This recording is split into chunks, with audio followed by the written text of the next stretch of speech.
tell what the identity of this team has been after fall camp as you get ready to this first game of the season, or is it still work in progress? Definitely still working, always looking to be better. Very happy with what we've accomplished so far in camp. Really hopeful this could be a good year for us. Really excited about the progression that some of the young guys are making and really just building the team together, but always looking to get better, always looking to improve. What specifically have you seen this offensive line progress in the last couple of months, especially during fall camp?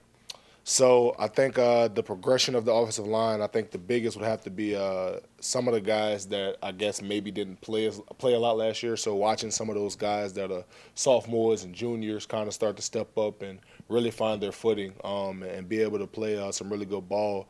I'm really excited about those guys. When you talk about the Jared Wilsons, the Dylan Fairchilds, the Michael Morrises, the even Monroe Freeland, all of those guys, man, it's really exciting, just to see them come and find their footing, man. It's really amazing. Yeah, over the course of fall camp and working with Carson so much this offseason, how has your guys' relationship developed, especially in terms of calling things out and working on that communication that a quarterback and center have? Yeah, of course. So I would say that it's more of it's obviously a different relationship because I think everybody's different and everybody has their own unique set of ways they like to do things. So I think with working with Carson, the biggest thing has just been making sure that we're both are seeing things, communicating about it. I think a lot of times on the field, you kind of get into a funk where you may just get caught up in doing your job. And I think it's really important to make sure that you're communicating with the guy behind you, and in his case, in front of you, to make sure that you're both kind of seeing things, really familiar with each other, came in together. So it's been pretty good. I've really enjoyed it. He jokingly says that we're back reunited. So it's really good to just, have him back there and, work with him.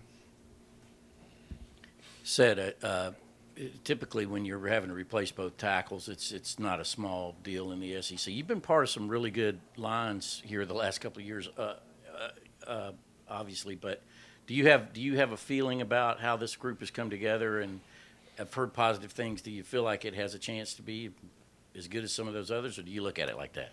Well, obviously, we want to pay respects to the guys that came before us. Some amazing, people, players, and to be honest, groups, that came together here.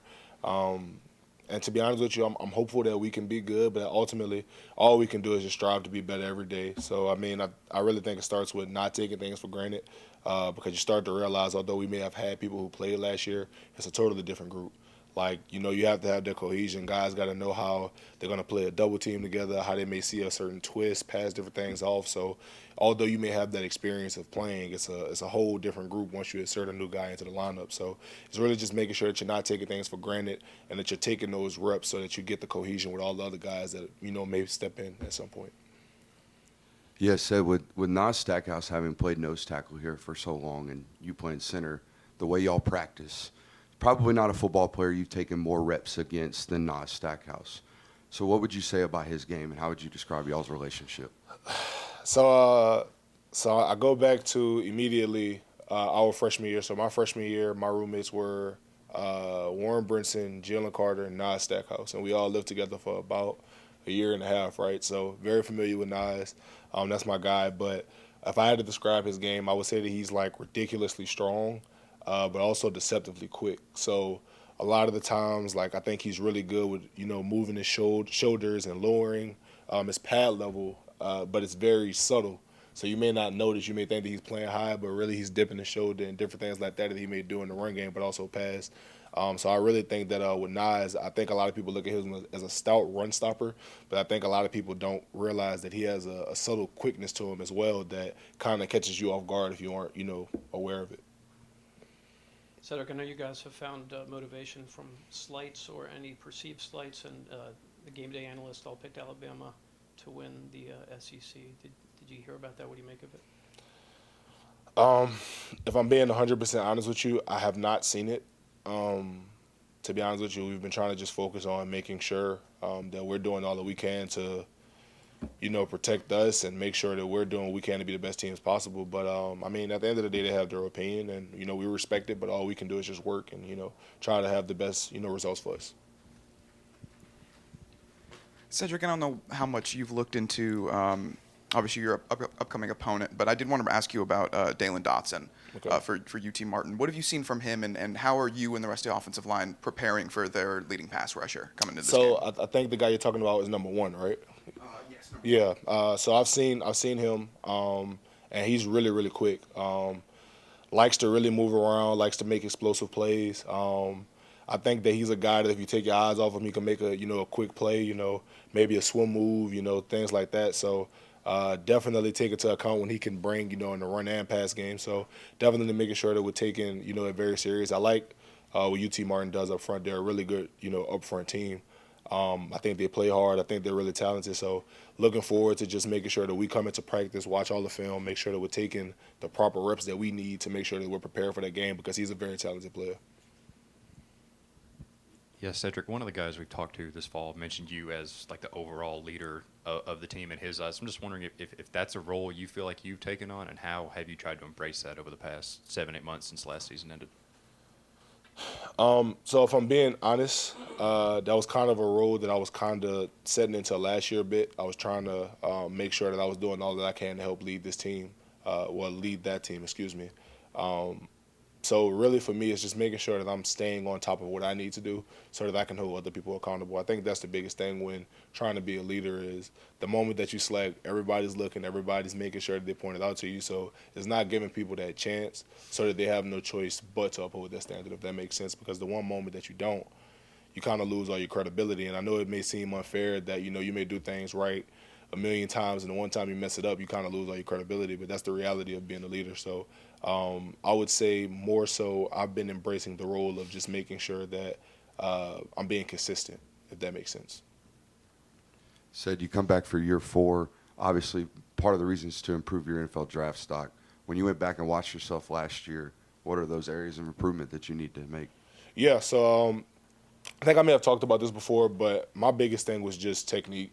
That was my biggest thing. I was definitely a guy out there just playing football, having fun. Did not really care to try with technique. I was definitely one of those guys that, technique and practice, but when it's game time, you go out there and play. However you get the job done is how you get the job done. So I would think that this year I'm looking to, play with more technique, show more of a slower paced game because I think that, to be honest with you, in a lot of situations that helps. That's what they want to see on the next level. So that's really the biggest thing for me is making sure that I can kind of slow down a bit and make sure that I'm playing with the right steps, right hand placement, head placement, things like that. Hey, Cedric. Kirby had said one of the reasons why Carson got the starting quarterback job is just his familiarity with the offense and experience level. What have you seen from him just in terms of his comfort level with the offense and just being a leader for you guys on that side of the ball?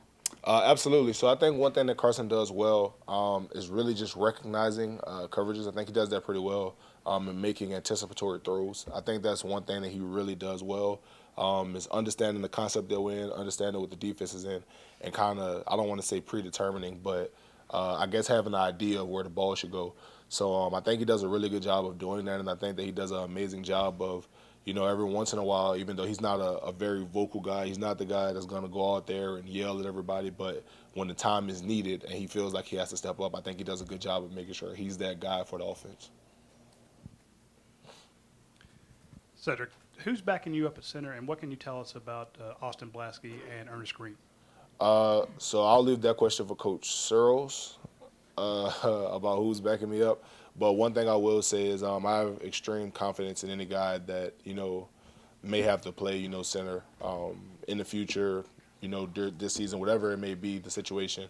I have extreme confidence in any of those guys. But I will say with Ernest Greene and Austin Blaske, they both have competed really, really well. I'm excited to see them both play. I think this would be like the first time that either one of them really gets a chance to potentially go out there and start and make some plays for the team. So I'm really excited for both of them because I've watched them both work so hard since they've gotten here. And to kind of see that come into fruition for them is really a beautiful thing. So I'm looking forward to seeing them. Got time for 2 more questions. Said obviously first game since the loss of Devin. What kind of things are you guys going to try to do this year to honor his memory? And as far as that number 77 is concerned, y'all plan on doing anything special with that on a weekly basis, anything like that to remember him? So to be honest with you, we've talked about a bunch of different things. Nothing's really set in stone. It's kind of hard to, I guess, fully commemorate somebody that you feel like you came in with, and this is supposed to be their senior season. So when you do it, you want to make sure that you do it right. So we've definitely talked about a few things. We haven't set something in stone yet, but I think with something like that, it has to be organic and it has to be natural. So I think when it hits your heart and it feels right for everybody, when you get that conviction, then that's what it is. Why has Ernest Greene kind of put himself in position to possibly start? I know last year he was coming on before his injury as well. What does he bring to the table? So I think with Ernest, I think the very unique thing, about him has to be, one, his work ethic, but also, two, he has really good feet. I know a lot of people, because of his size, they may see him as, an interior player, but to be honest with you, he has really good feet that allows him to excel on the outside. So I think that's kind of what has put him in a position outside of his hard work to be able to possibly take that role. It's just the fact that he has really, really good feet. He's able to stay in front of everybody.